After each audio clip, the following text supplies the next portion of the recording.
Hey, it's Mazzy, and it's the 18th of February, 2022, and I've been planning.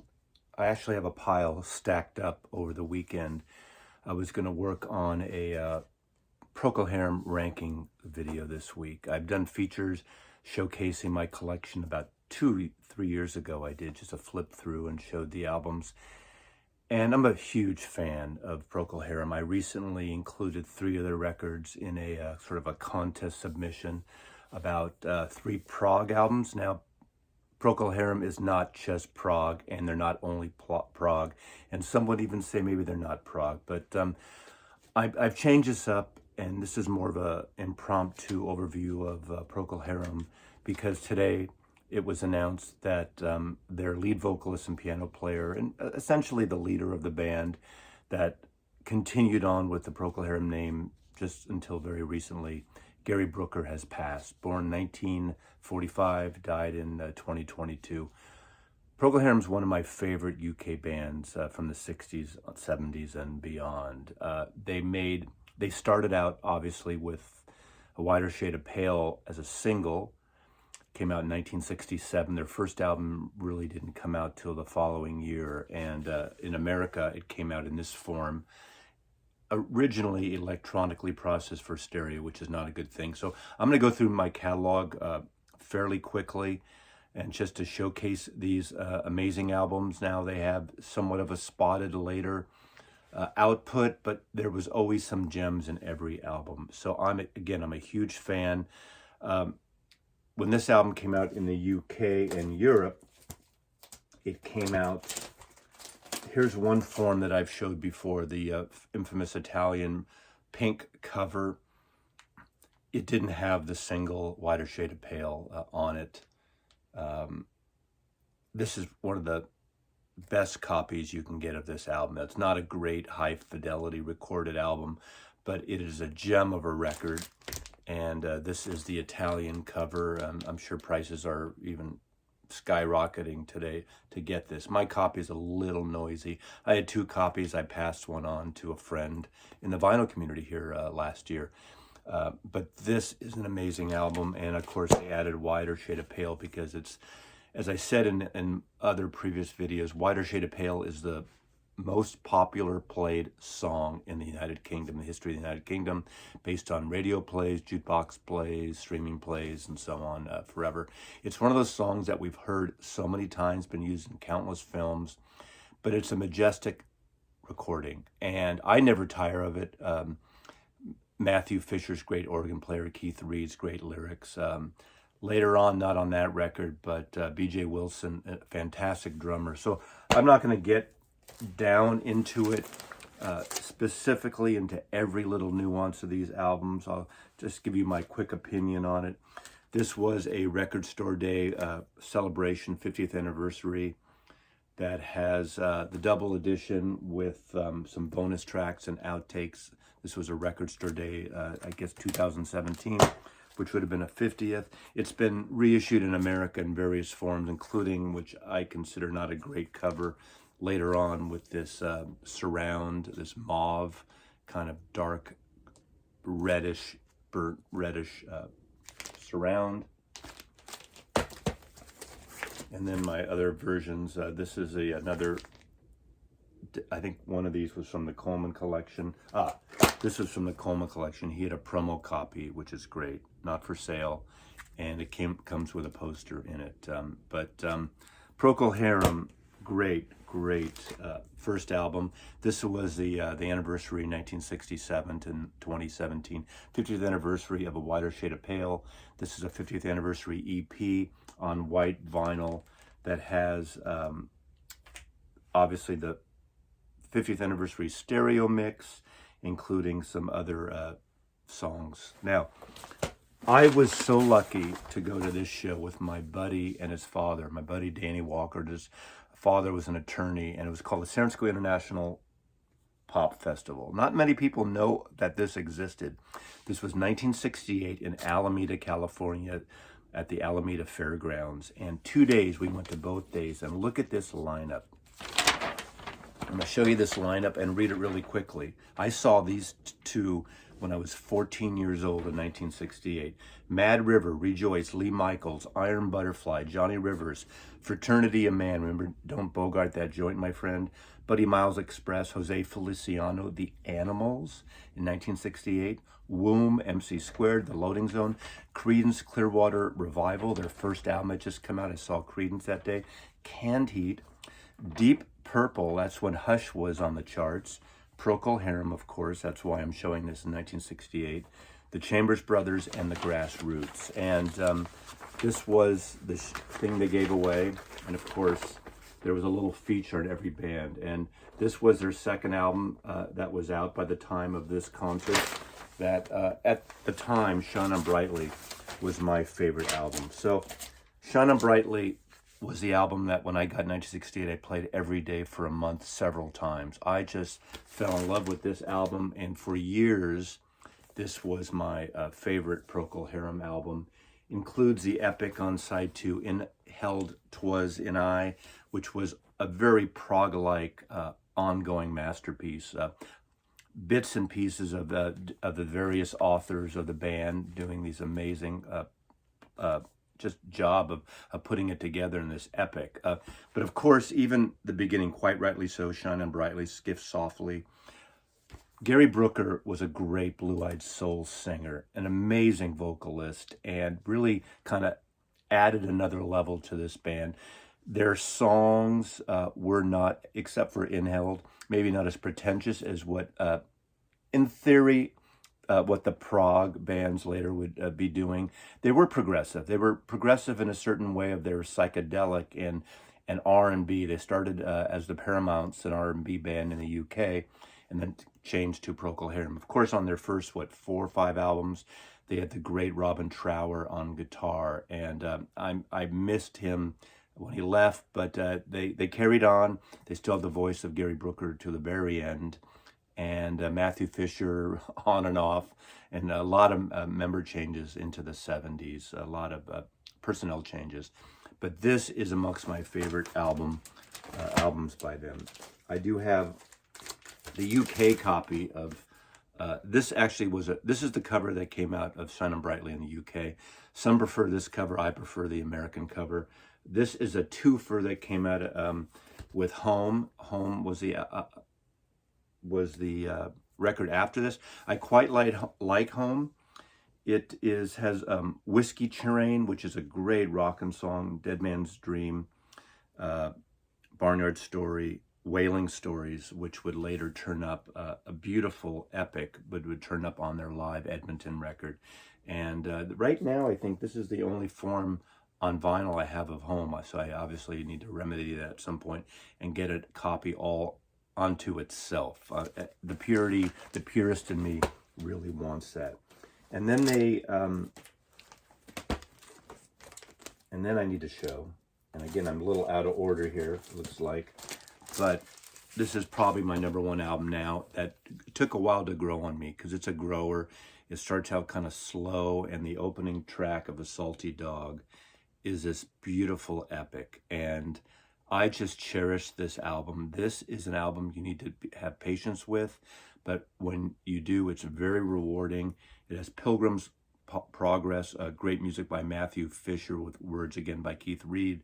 They were one of those bands that had a separate, all onto its own lyricist in Keith Reed, and who wasn't a member of any of the, he wasn't a musician in the band, but he just strictly wrote lyrics for the band.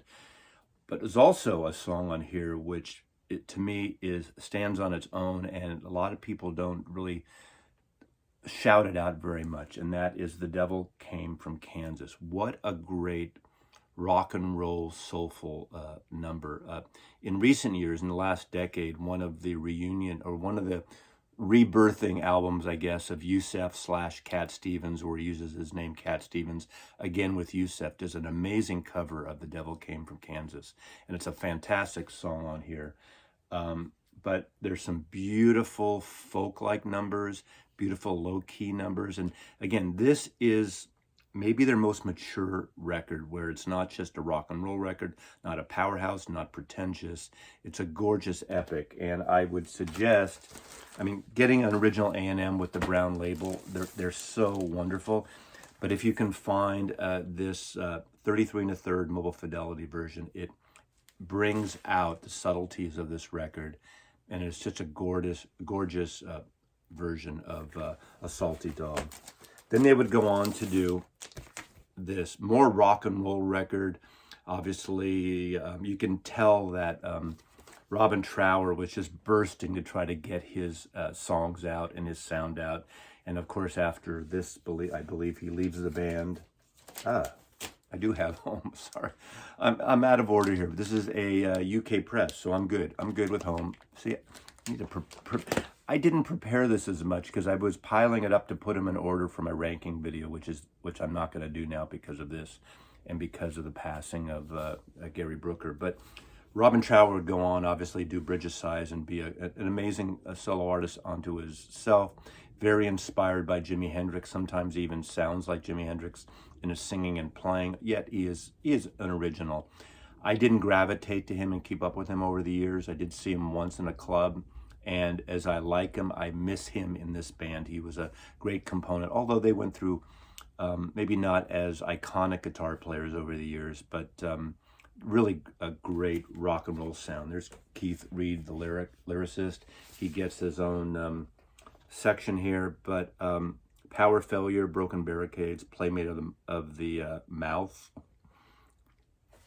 where that's coming from, but a fantastic rock and roll record. And you know, I don't think they ever lived up chart-wise to what they did in the very beginning, right off the bat with Wider Shade of Pale, but they did do songs that were amazing over the years. But that was such an iconic special song on that. Now, I'm going to show a couple of CDs in a little bit, but there was a series that came out on Salvo Records in 2015, so 7 years ago. And unfortunately, there hasn't been a good reissue program on vinyl in the United States. So some of you reissue labels out there, I'm thinking Intervention. Shane is probably not watching this, but this would be a great artist to put out by Intervention Records, audiophile recordings as much as possible, because they have a link with A&M Records, and some of these run A&M, of course. Then they would switch in America to Chrysalis, and but based on a series of reissue of CDs that came out, the albums were reissued as a single CD, the first CD of the actual album, sometimes stereo and mono when appropriate, and then another CD of outtakes. And Salvo Records did this really wonderful reissue program in 2015, and I ended up tracking them down and buying the whole lot from the UK, and it was a massive shipment. I was so excited getting a box of all of them at once, and I hardly ever saw them in the stores in the United States. And they're double albums. They have all the liner notes from those extended CD packages. They all are on colored vinyl, which, you know, I'm not really necessarily a fan of colored vinyl, but every one has a custom label, and they actually sound pretty well. Are they from digital files? Maybe, but they sound excellent, and they're kind of hard to get now. But they have the outtakes, and some of the outtakes on this series are really wonderful. So Broken Barricades. Then, of course, they actually had a hit again when they switched to Chrysalis in the United States with the concert at the Edmonton Symphony Orchestra and the DeCamera Singers. And this was recorded in Canada. And this opens up with Conquistador. Conquistador is a cover of the song from their very first album. This kicks ass. This version of that was a hit on the radio. This album was a pretty successful record. And they do a Salty Dog, Wailing Stories, and they do the entire on side 2 of Inheld 'Twas and I, that epic with the great orchestra and chorus. And it's a fantastic version. And this is a must-have. It's one of the best live albums, and it's one of the best uses of orchestra on a live album, not that kitschy, sometimes overblown thing that an orchestra can bring to a rock band. It works with Procol Harum, and especially on this. And Gary Brooker's vocals are sublime on this. And again, the Salvo has this special edition. Again, it was based on the CD they did. Has amazing liner notes that were replicated from the CD.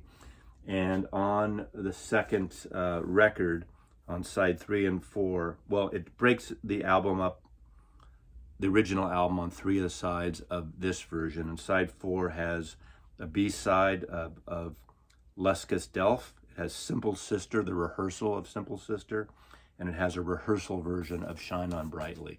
So these are a fantastic series of records. Now, I remember back in the day when these 2 records came out, and they were on Chris' list, and I got this record when it came out, and I was kind of bored with it.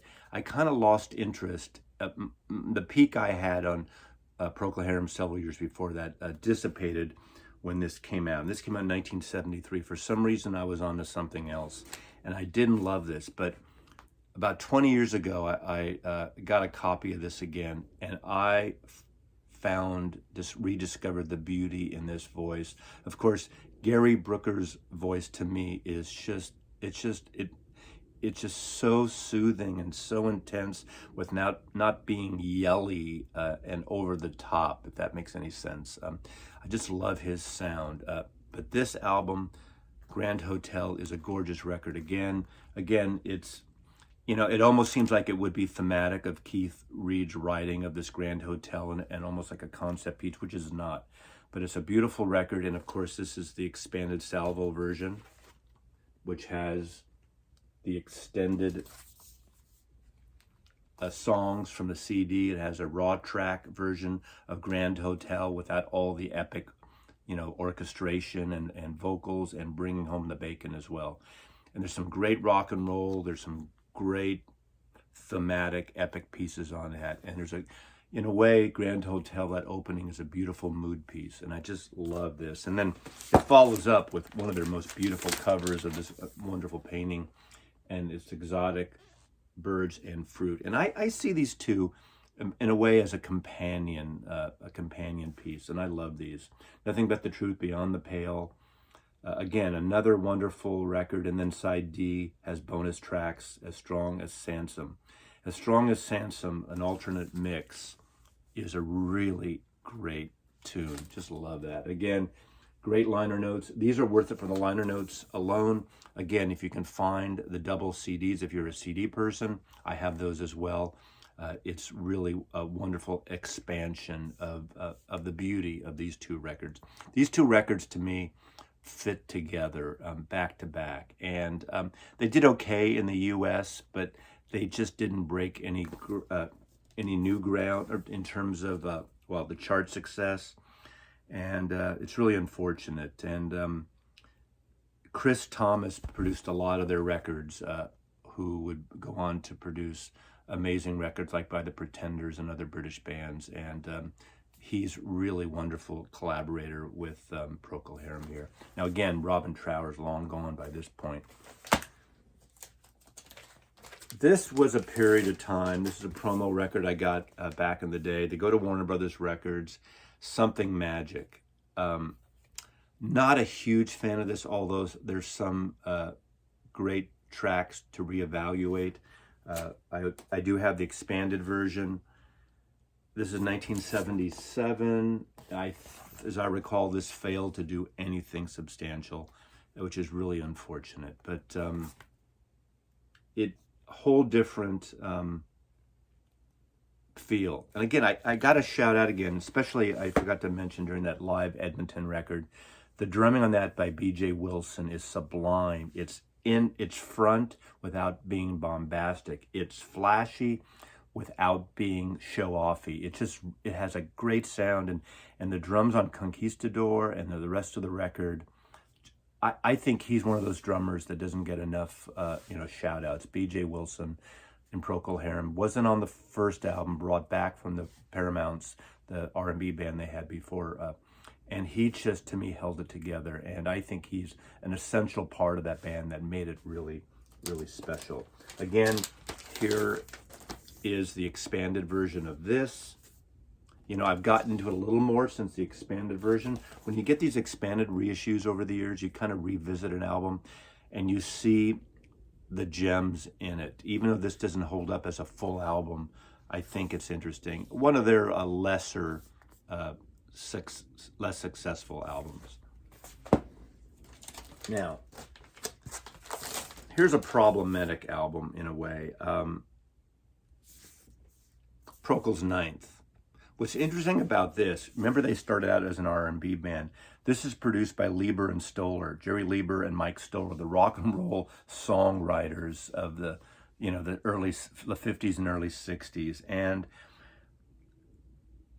they're a whole different band here. They still have Keith Reed writing their lyrics, B.J. Wilson. At this point, they have Alan Cartwright on bass, Mick Grabhorn on guitar, and Chris Coping on organ. So they do have that organ sound, but it essentially is not the same group.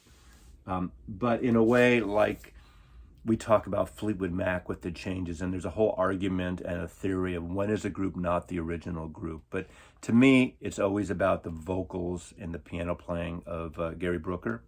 Obviously, the drumming of B.J. Wilson for a long period of time. I missed the organ playing of Matthew Fisher, but they still have the organ sound to add to that. That's really a big part of their sound. That wonderful big, the B3 organ, I believe, or whatever it was. I'm not sure what they're playing here. And it's funny on here, on this Procol Ninth, which is produced by Lieber and Stoller, there's two quotes here. One is, Gary Brooker and Keith Reed of Procol Harum are the only people we could ever compare ourselves to. And that's Elton John and Bernie Taupin. Because remember, Bernie with Elton John was a lyricist. Elton wrote the music. And that's what the legacy of, we'll always know, remember of Procol Harum. It was that great songwriting for the most part, not totally, by Gary Brooker, and the wonderful lyrics of Keith Reed. And then after this is, Procol Harum was very cool. Gary Brooker is a great vocalist, and that's a quote by Jimmy Page. Procol Harum was a favorite band of so many people. Of the Beatles, they were big fans of Whiter Shade of Pale and what was going on in the late 60s also. This is probably my least favorite of the Procol Harum albums. Again, it adds a side D of raw tracks of 3 of the tracks without all the embellishes. But interesting on the Salvo reissue label. Now, for years and years and years, Procol Harum didn't put out an album. And then they come back in 2003 with this. This is This Well's on Fire. Somewhat of a reunion, somewhat of a Gary Brooker and other musicians to be named later. And this is a whole different album, a whole different band, I should say, of Procol Harum. But no one left except, know who comes back is Matthew Fisher, the great organ player Matthew Fisher, which gives it, some would say, a little more legitimacy. But this is actually, there's some really good songs on this album. I'm a fan of this album. This was an album that when it came out on compact disc, I had in my car for a long time, and I played it constantly. So I'm a fan of this record. It's better than the Ninth album. It's better than the Warner Brothers album I showed before. This, again, is a Salvo version, which has, actually, let's see, does it have extra songs? I don't think so. I think just because the CD, the length of a CD, it clocks out over 2 records anyway. And again, all these Salvo, I'm not pulling every single one out, came out on various color vinyl. So there you go, that. Now, they did put out one more album in 2017, and that is Novum. This is a less successful affair as well. Interestingly enough, the same artist that did the first Procol Harum cover, as I recall. You recognize that? You recognize that. Same style, very Matthew Parrish-like illustration. There's some good things on here. It's not a fantastic record, but it's well worth checking out. You can probably find the CD. As far as I know, it never came on vinyl. I could be wrong about that. Now, for you CD fans out there, I don't want to leave you hanging out because I care about you. I care about you, CD fans. This is a CD-DVD hybrid, and this is really good. Procol Harum live at Union Chapel. So it's the video show, and this is a show from 2004, and it's fantastic.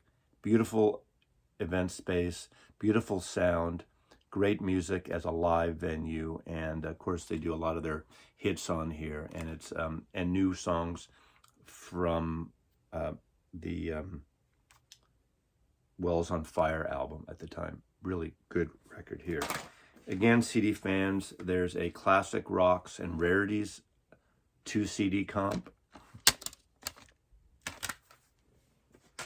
There's a 30th anniversary box set that came out, but I'd say if you really want to invest in the best one overview, this is what you need to get as a CD set.